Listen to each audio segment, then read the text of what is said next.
ang magandang balitang. Okay, ulit nga. Doc, for the past, how many days na ba?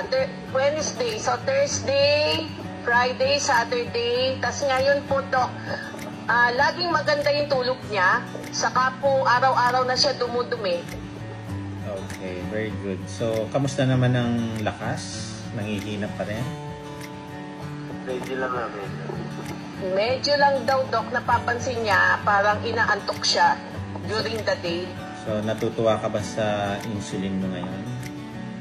Sobra po, Doc. Grabe. Nakakamangha ba?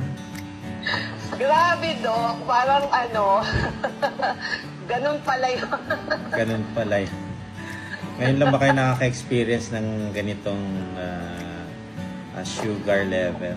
Actually po, Doc, naka-experience nung nag-try siyang mag-isa lang na pero noon walang meat and fats, parang ano lang, gulay.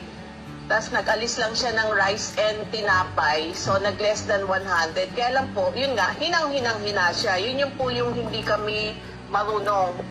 So, continue tayo. Mhm. Congratulations dahil nakikita niyo yung improvement.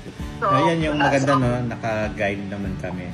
And kahit na may tinatawag natin na health condition, you're having ganitong case, kidney disease, pero nakakakita kayo ng improvement sa inyong nararamdaman. Tapos yung sugar ninyo, napapansin nyo, much better. Yung insulin, bumababa. Because nag-i-start pa lang tayo. Wait pagka naka 1 month na kayo. Kasi usually 1 month nag-a-adapt na yung katawan nyo. Opo, nung first 2 days po talaga, Doc, hirap na hirap siya. Talagang ano, hinang-hina siya talaga.